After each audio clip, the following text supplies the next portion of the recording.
Radio UNESA Informasi, Edukasi, dan Prestasi. Kembali lagi di Bincang UNESA Bisa bersama saya Farah Manhila. Kali ini saya sudah ditemani oleh salah satu dosen S1 Prodi IPS dan juga sebagai tim UCC atau UNESA Crisis Center. Beliau adalah Bapak Ali Imron. Selamat pagi Bapak. Selamat pagi. Udah siang atau belum ya ini? Tapi semangat Sudah masih ini. tetap pagi ya Pak, semangat Tetap pagi. pagi meskipun siang malam tapi semangatnya tetap Iya. pagi kan. Bagaimana kabarnya Bapak di tengah Alhamdulillah sehat. pandemi seperti ini? Alhamdulillah secara medis ya sehat, alhamdulillah masih sehat, masih bisa produktif. Itu yang utama. Alhamdulillah. Alhamdulillah. Kita akan berdiskusi membahas seputar bagaimana menjaga solidaritas di tengah pandemi seperti ini. Pertanyaan pertama Bapak seputar Indonesia ini dikenal sebagai negara yang gotong royong. Menurut Bapak pandangan gotong royong di tengah pandemi seperti ini harusnya kayak gimana Pak? Oke. Baik, pemirsa Radio UNESA yang saya hormati, mudah-mudahan kita semuanya tetap diberikan kesehatan ya di tengah kondisi pandemi COVID-19 ini, dan insya Allah tidak menghalangi kita untuk senantiasa produktif. Baik, dalam diskusi ini menarik, terima kasih kepada Radio UNESA. Tadi ada pertanyaan yang cukup menarik ya, kaitannya dengan gotong royong. Sebenarnya gotong royong ini kan istilah Indonesia banget gitu ya. Jadi inilah yang kemudian mencerminkan nilai-nilai Pancasila sebenarnya, terminologi gotong royong ini. Nah, kalau kita coba untuk melihat dalam perspektif konsep, sebenarnya gotong royong ini atau dalam bahasa konsepnya itu adalah solidaritas sosial ya, solidaritas sosial. Jadi sebenarnya secara individu, sebagai manusia, sebenarnya individu itu mempunyai hasrat, mempunyai fitrah atau kodrat ya sebagai seorang individu, yaitu sebagai makhluk sosial. Artinya seorang individu itu memiliki ketergantungan, keinginan untuk selalu bekerja sama dengan individu yang lain. Nah, ini yang kemudian menjadi embrio dalam rangka untuk menciptakan sebuah solidaritas sosial. Saya kira bukan hanya persoalan karena kita menghadapi pandemi ya, tetapi sebenarnya dalam konteks yang tidak pandemi atau dalam konteks yang biasa, sebenarnya gotong royong itu menjadi sangat penting ya, karena ini adalah bagian untuk mewujudkan solidaritas sosial. Jadi sebenarnya secara prinsip, karena kita itu adalah makhluk sosial, individu itu adalah makhluk sosial, di mana makhluk sosial itu sangat bergantung dengan individu lain, maka sebenarnya jiwa solidaritas sosial itu sudah menjadi fitrahnya. Sehingga sebenarnya tinggal bagaimana sekarang adalah memantik atau menghidupkan, menguatkan kembali rasa gotong royong itu, terutama di tengah pandemi COVID-19. Bagaimana pandangan Bapak, analisa Bapak melihat solidaritas kita di tengah pandemi seperti ini? Oke, sebenarnya setiap individu kalau dalam konsep dasarnya itu kan punya keinginan ya, atau kalau dalam bahasa teorinya itu kita punya willen ya. Willen itu keinginan.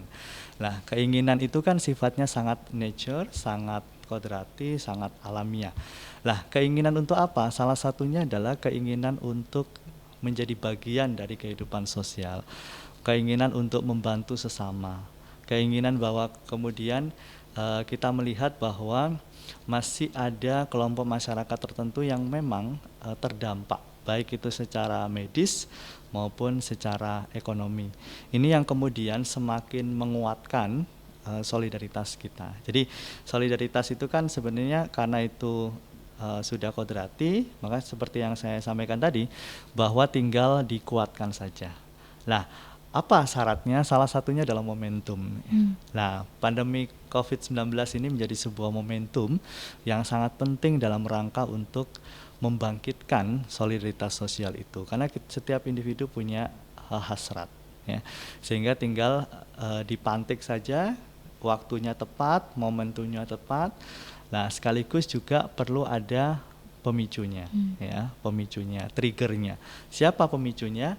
Pemicunya adalah kelompok-kelompok masyarakat, pemicunya adalah civil society yang kalau kita lihat sampai detik ini ya, banyak sekali civil society, organisasi masyarakat sipil, komunitas yang sama-sama bergerak dengan tujuan yang sama dalam rangka untuk mengantisipasi ya dampak, terutama dampak ekonomi dari pandemi COVID-19 ini.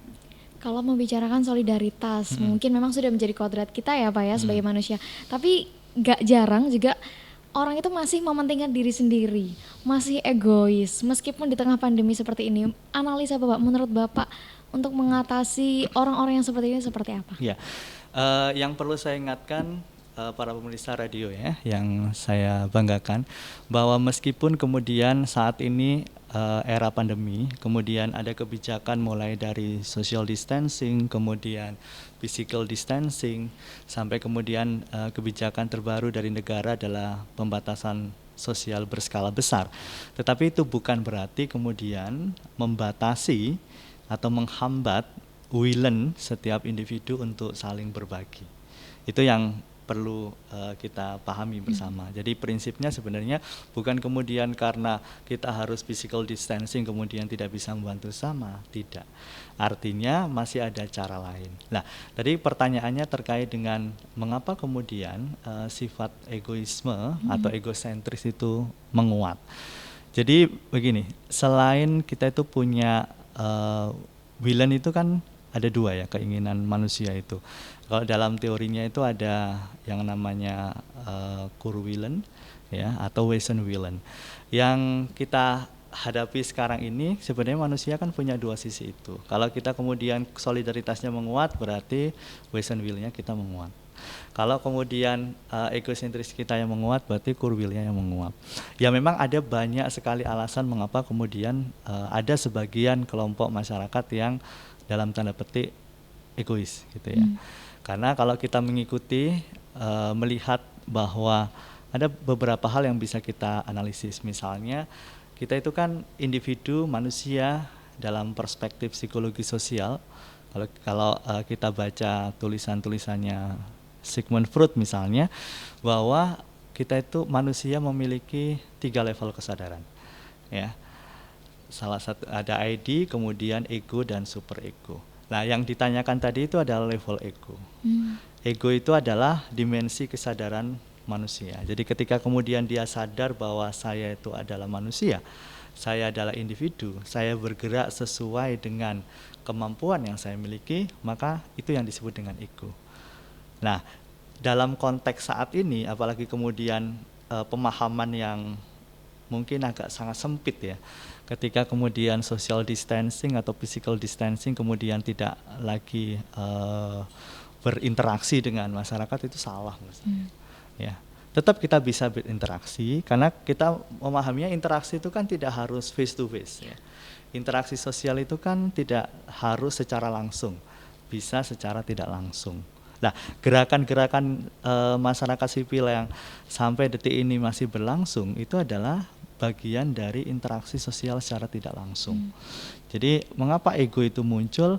Ya memang salah satu sifat dasar manusia itu ada level ego, ada juga super ego. Nah, ketika kemudian kita merasa bahwa wah saya harus mementingkan diri saya sendiri dulu deh, nanti orang lain nanti deh, ya, sehingga kemudian egonya menguat, berarti level kesadaran ego yang menguat.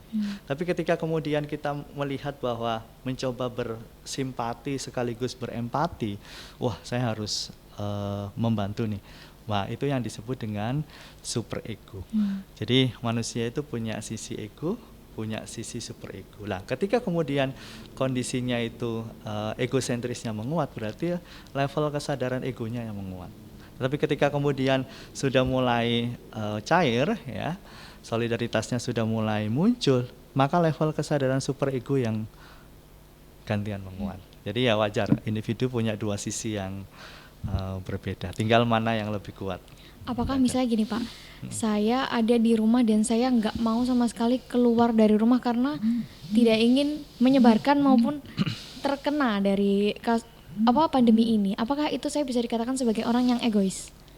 Kalau dalam konteks ini tidak ya, artinya egois itu begini, dalam konteks seperti itu memang secara individual kita ada pertimbangan rasional yang saya tadi sampaikan, istilahnya Kurwillen itu ya.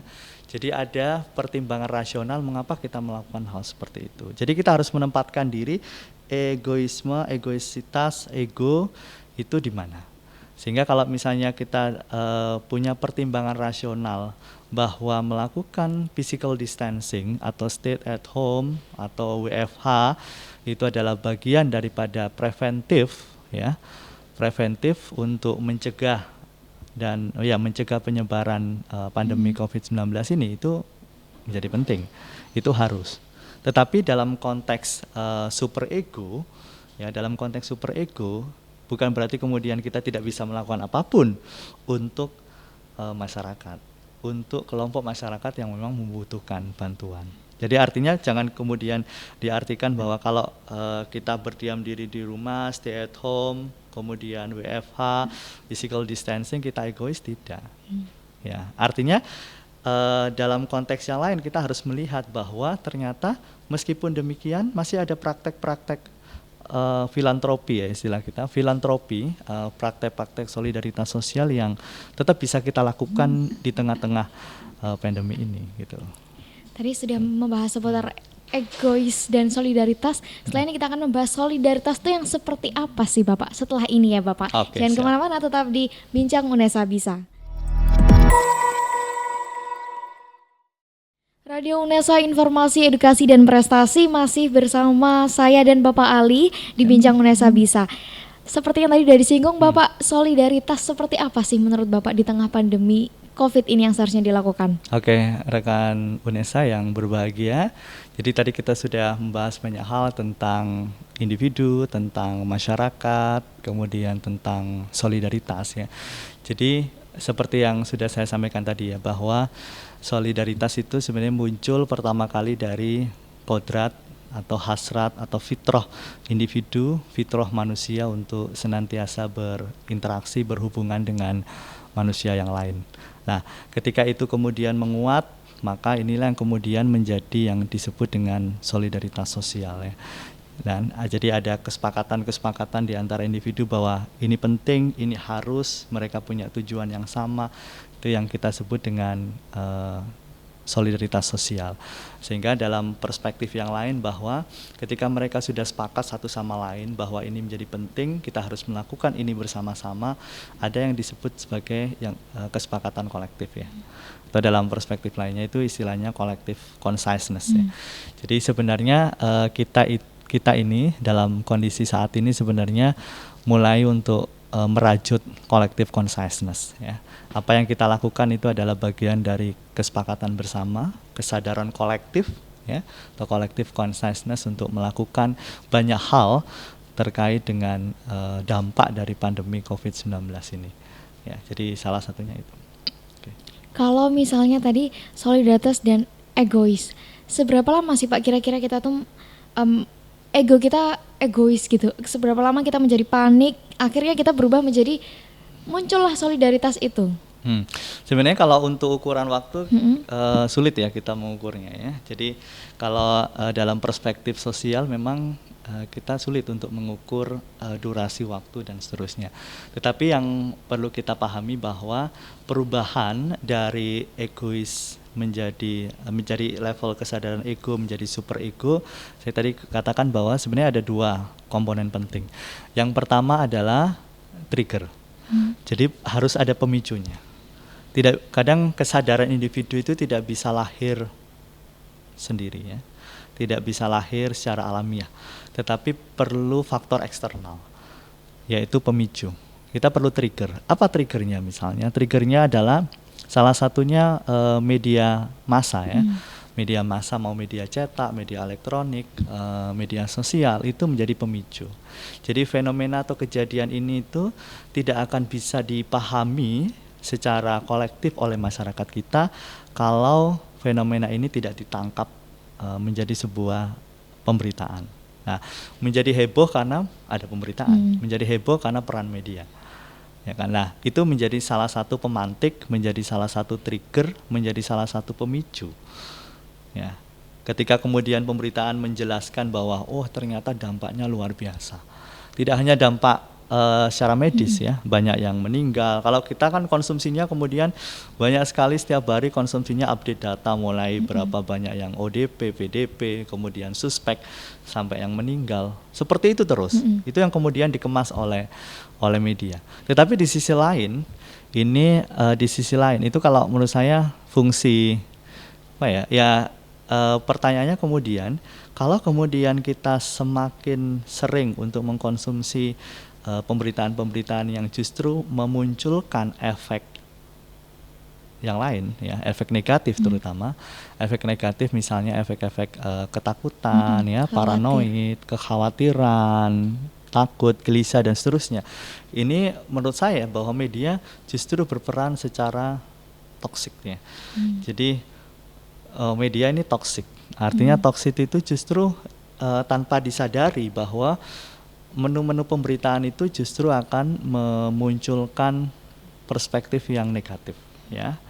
Salah satunya ketakutan, kecemasan dan seterusnya, psikomatis dan seterusnya. Tetapi saya memahami bahwa media juga punya peran sebaliknya, tonik ya. Tonik itu artinya bahwa media itu menyehatkan. Media itu konstruktif, bukan destruktif. Nah, konstruktif seperti apa? Menyajikan sebuah fenomena bahwa ini loh ada dampak lain daripada COVID-19, salah satunya adalah dampak sosial ekonomi. Ya, misalnya banyak PHK, kemudian masyarakat menengah dan menengah ke bawah jatuh miskin, kemiskinan merajalela dan seterusnya. Yang ini harus kita bantu. Maka kalau dalam perspektif solidaritas itu ada yang namanya istilahnya Gemeinschaft ya. Gemeinschaft itu adalah rasa kepedulian, rasa senasib bahwa kita itu menjadi bagian daripada kehidupan sosial ini. Nah, karena kita sama-sama orang Indonesia, sama-sama. Bahkan kalau kita ada media mengatakan bahwa ternyata dampaknya banyak loh di Surabaya. Surabaya sudah zona merah.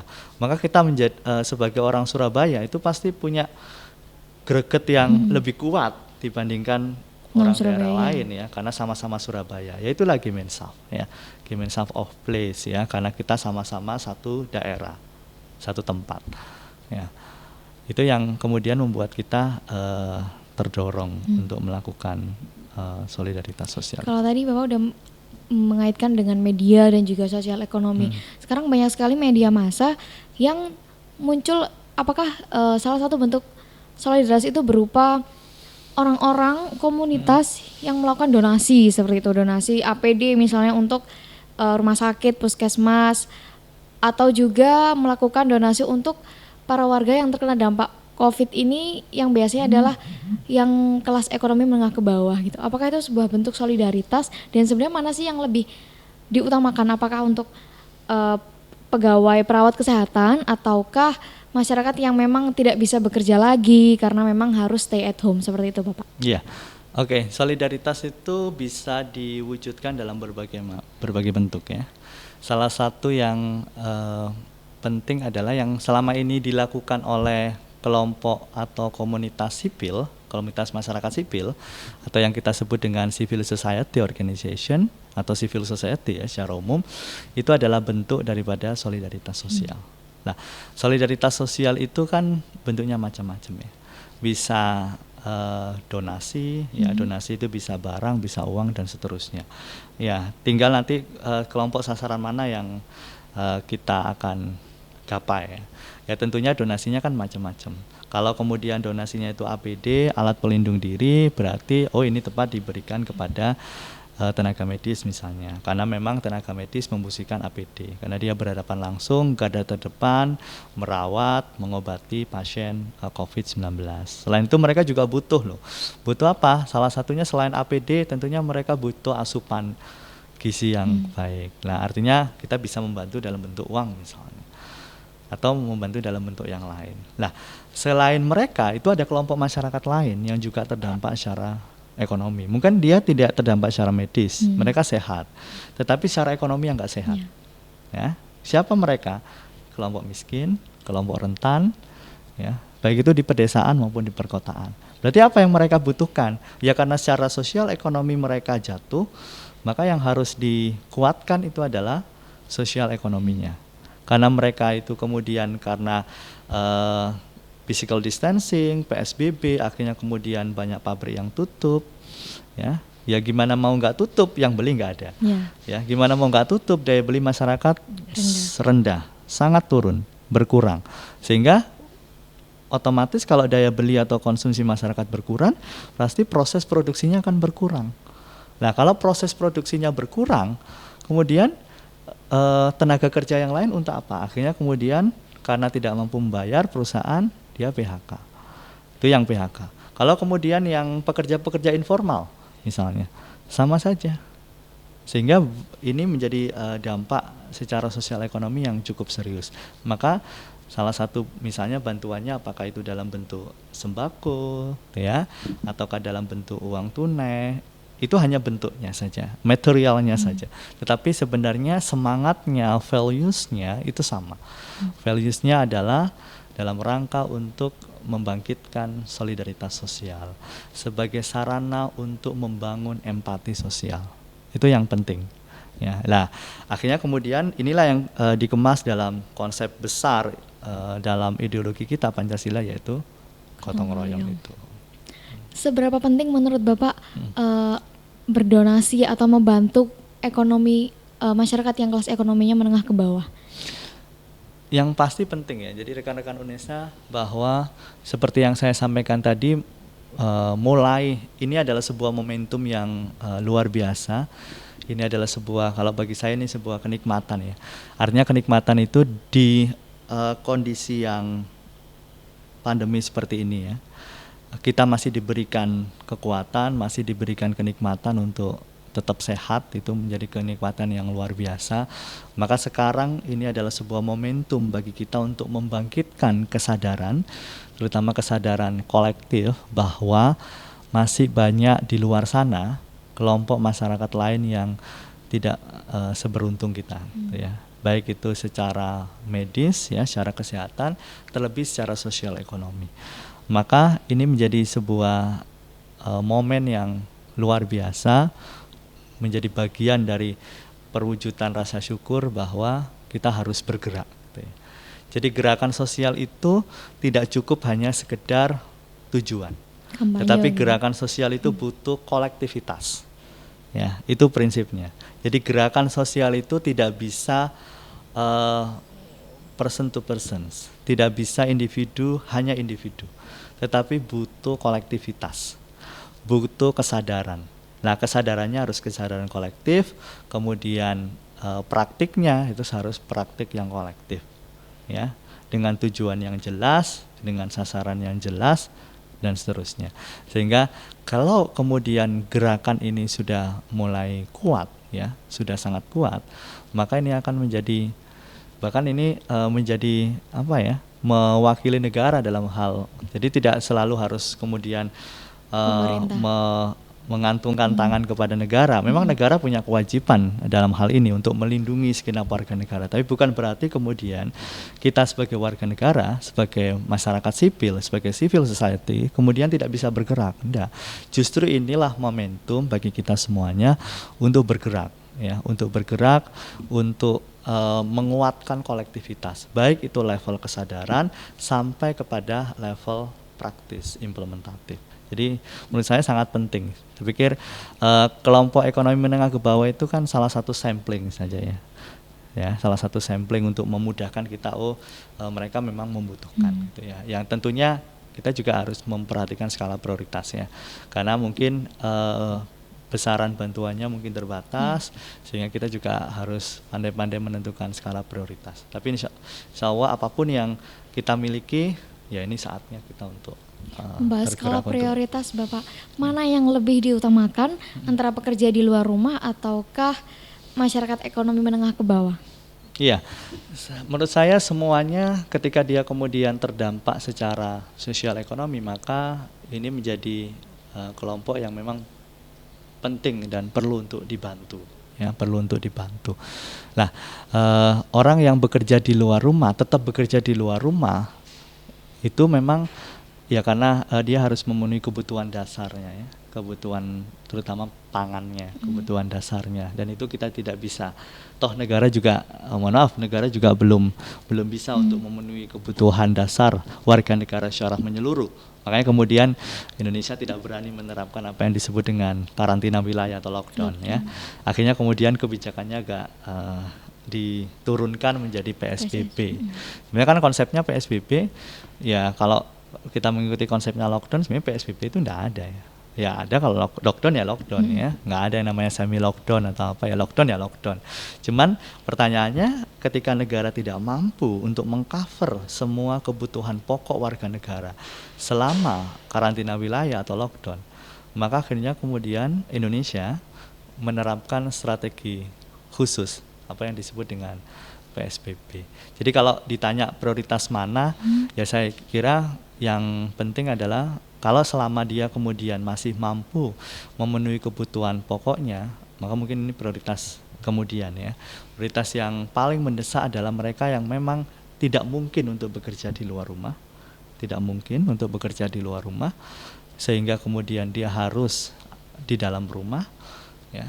Itu pun kemudian jangankan kepada situasi pandemi ya, situasi normal saja dia masih kekurangan, apalagi ketika situasi pandemi seperti ini dia malah terpuruk lah. Itu yang mungkin harus mendapatkan prioritas ya, yang benar-benar terpuruk. Nah, siapa yang memahami itu ya?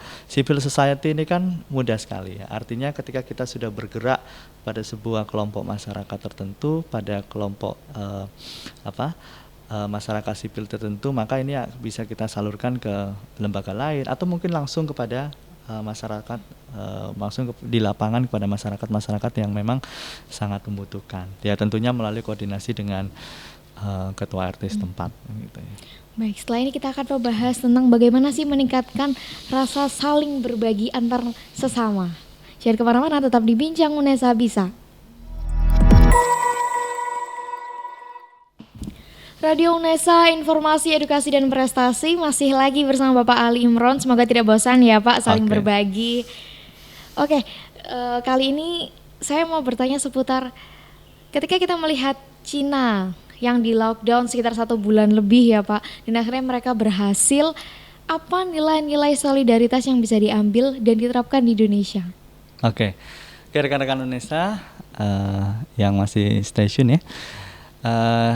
Tadi ditanyakan Cina ya, memang virus ini kan berawal dari Cina ya, di salah satu daerah yang disebut Wuhan ya. Kalau kita paham bahwa Cina itu punya ideologi yang berbeda dengan Indonesia ya. Cina itu adalah negara sosialis ya, sedangkan kita adalah negara dengan ideologi Pancasila. Maka ada perbedaan yang sangat lebar ya antara Indonesia dengan Cina. Tetapi ada nilai-nilai yang bisa kita ambil ya, ada nilai-nilai positif yang bisa kita ambil bahwa memang tipe negara sosialis itu adalah negara yang memang berada dalam kontrol negara yang sangat kuat.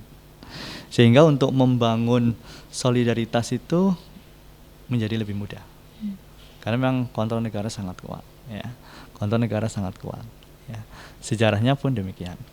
Nah, tapi bukan berarti kemudian kita tidak bisa gitu ya. Jadi yang kita ambil sisi positifnya adalah bagaimana mereka sangat mudah untuk membangkitkan kesadaran kolektif. Meskipun sebenarnya dalam konteks negara sosialis itu kesadaran kolektif itu dibangun atas hegemoni negara gitu ya.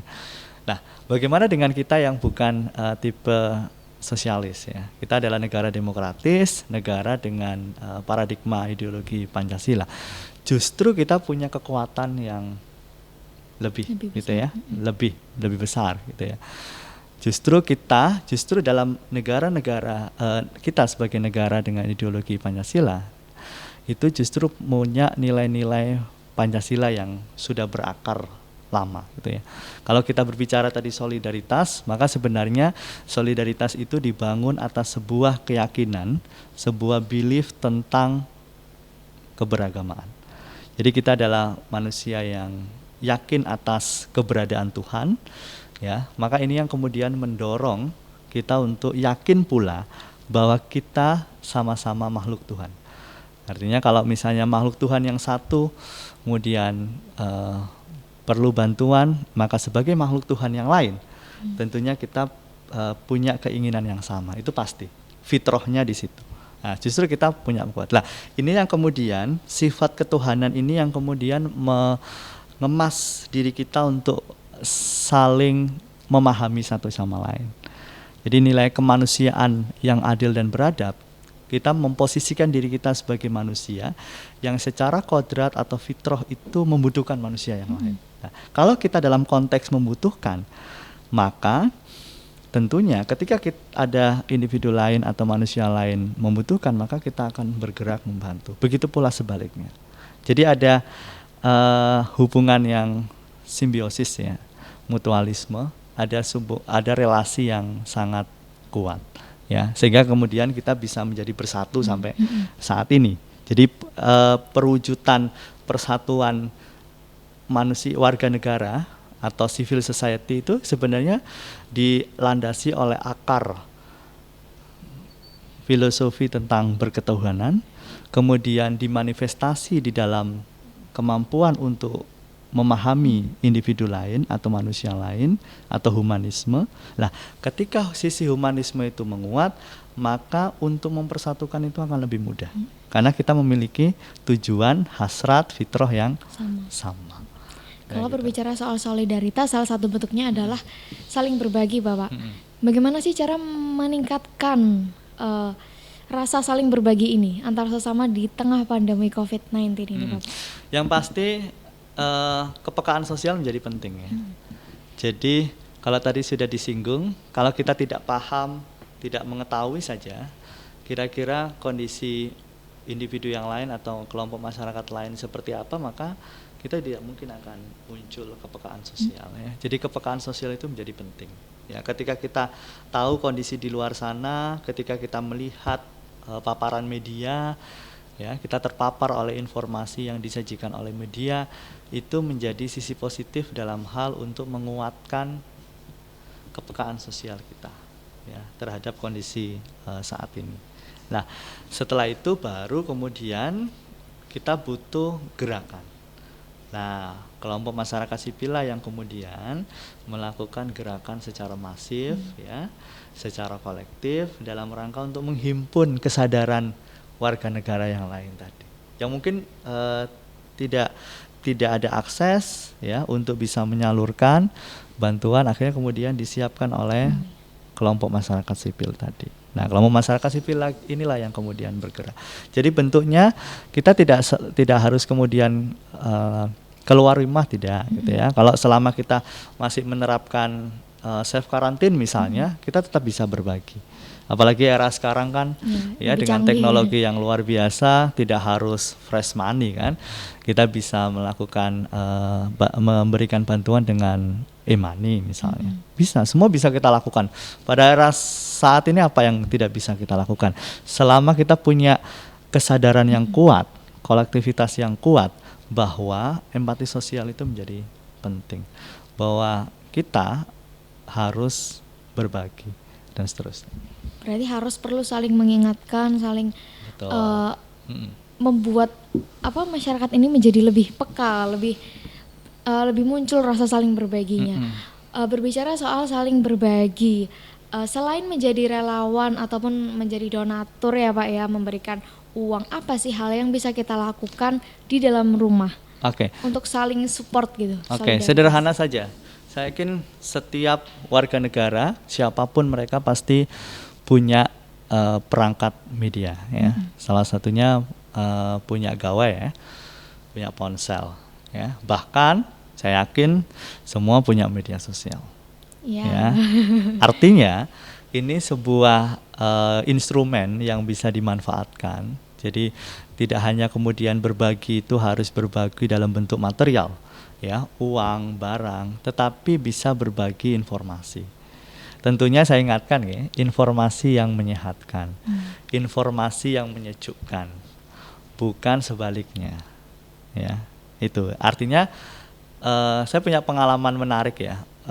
melakukan counter terhadap informasi agar informasi yang di-share itu informasi yang menyejukkan. Dengan media sosial ini kan kita mudah sekali kemudian men-share, mentransformasi ke orang lain dan seterusnya. Tetapi kadang sebelum kita share itu tidak disaring terlebih dahulu, ya. Jadi harusnya kan prinsipnya saring sebelum kita sharing, ya. Lah, saya sering mengingatkan ya, karena ada beberapa pemberitaan yang menurut saya itu justru akan memunculkan paranoid, ketakutan, kepanikan, kecemasan, psikomat, ya. Jadi menciptakan hal-hal yang negatif. Nah, maka dari itu saya sering mengingatkan kepada mahasiswa ya, kebetulan saya tergabung di beberapa grup medsos mahasiswa itu, bahwa saat ini yang kita butuhkan adalah informasi yang menyejukkan, informasi yang menenangkan, bukan sebaliknya. Maka kita bisa melakukan hal-hal yang sangat sederhana misalnya dengan memberikan informasi yang menyejukkan. Oke. Yang kedua bisa kita melakukan counter. Jadi mengingatkan misalnya, mengcounter informasi dengan cara mengingatkan. Jikalau ada rekan kita, rekan sejawat, kolega yang justru menampilkan informasi-informasi yang mungkin kalau dilihat kasat mata biasa saja ya. Misalnya kita menampilkan nih data-data yang meninggal. Jadi setiap hari menampilkan data yang meninggal. Itu justru punya psikologis efek yang luar biasa. Orang kemudian menjadi sangat takut. Waduh, sudah meninggal, kemudian informasinya di-share lokasi yang dekat dengan rumah kita, Kak. Malah tambah panik kan. Nah, hal-hal ini yang sebenarnya harus diantisipasi. Ini yang harus di-counter. Dengan cara apa? Ya, diingatkan, kemudian di-counter dengan informasi yang lebih menyejukkan, yang lebih mendamaikan, misalnya ajakan untuk senantiasa menjaga kebersihan, terutama kebersihan tangan, cuci tangan, kalau tidak ada air mengalir dan sabun bisa menggunakan hand sanitizer dan seterusnya, menggunakan masker dan seterusnya. Itu kan informasi yang menyejukkan, atau memberikan penguatan yang lain, bahwa yakinlah bahwa setelah kesulitan pasti ada kemudahan. Artinya di tengah-tengah kesulitan pasti ada kemudahan. Ya, kita kan merasakan meskipun kemudian kita WFH, physical distancing, akhirnya kan kita lebih sering misalnya kumpul dengan keluarga. Nah, ini kan kemudahan. Karena kalau dulu nggak pernah pulang misalnya ya, teman-teman rekan-rekan Unesa yang in the course ya, jarang pulang, apalagi kalau sudah sibuk organisasi nggak bisa pulang ya. Dengan adanya physical distancing ini akhirnya kemudian memaksakan diri harus pulang, ya kan? Dipanggil orang tuanya harus pulang. Akhirnya harusnya kita bersyukur, oh berarti selama ini memang waktu kita dengan keluarga itu sangat kurang sekali, ya, disadari atau tidak. Nah, ketika kemudian ada kebijakan physical distancing, PSBB dan seterusnya, ya. Tidak ada kuliah tatap muka diganti dengan kuliah daring. Ini artinya memberikan kesempatan kepada kita untuk lebih dekat dengan keluarga. Ini perspektif yang lain ya. Ya. Oke. Berarti solidaritas itu memang bentuknya sangat banyak dan bisa dilakukan dengan berbagai cara dan di mana saja ya Bapak. Ya, betul. Terakhir Pak, boleh Bapak menyampaikan pesan kepada rekan Unesa, ajakan untuk tetap peka dan dalam physical distancing ini Bapak. Oke, baik rekan-rekan Unesa yang saya banggakan, meskipun saat ini kita berada pada situasi pandemi COVID-19, bukan berarti kemudian kita hanya mengurung diri di rumah tanpa berbuat sesuatu. Ya. Maka masih ada banyak kesempatan, banyak saluran, banyak instrumen, banyak media yang bisa kita manfaatkan dalam rangka untuk membangkitkan dan memperkuat empati sosial kita. Ya, salah satunya adalah Unesa sudah membentuk Unesa Crisis Center. Jadi ini adalah ad hoc ya, tim ad hoc yang memang ditugaskan oleh rektor dalam rangka untuk antisipasi ya pandemi COVID-19 ini, terutama sasaran kita adalah level kita adalah promotif promotif dan preventif edukatif ya. Jadi kita memberikan edukasi terkait dengan pandemi COVID ini, tentunya edukasi yang positif, yang menyejukkan, sekaligus juga kita melakukan kegiatan sosial, kita melakukan kegiatan filantropi ya, memberikan bantuan kepada masyarakat di sekitar kampus, mulai dari sembako, kemudian memberikan bantuan kuota internet bagi mahasiswa, kemudian memberikan sembako di sekitar masyarakat sekitar, kemudian pengadaan bilik hand sanitizer, pengadaan tempat cuci tangan portable yang dibagikan di masyarakat. Itu ada beberapa di wilayah sekitar kampus ya. Saya tadi lihat di PTT juga ada, ternyata dapat bantuan dari UNESA. Jadi kita masih terbuka kesempatan untuk membantu. Melalui apa saja? Bisa melalui UCC atau melalui komunitas-komunitas, melalui masyarakat sipil, organisasi masyarakat sipil yang lain. Ya, rekan-rekan UNESA misalnya yang punya organisasi tergabung di Ormawa pastinya melakukan kegiatan filantropi yang serupa. Saya pikir kapanpun, dimanapun, disalurkan kepada siapapun, yang terpenting adalah saat ini kita harus bersama-sama bergerak untuk melawan COVID-19 dan mengamankan kondisi sosial ekonomi masyarakat kita dengan cara saling berbagi. Baik, terima kasih Bapak, terima kasih Sama-sama. banyak, semoga sehat selalu. Amin. Itu tadi pembicaraan diskusi kita dengan Bapak Ali Imron, semoga bermanfaat. Dan kita akhiri edisi Bincang UNESA Bisa kali ini, sampai jumpa di Bincang UNESA Bisa selanjutnya.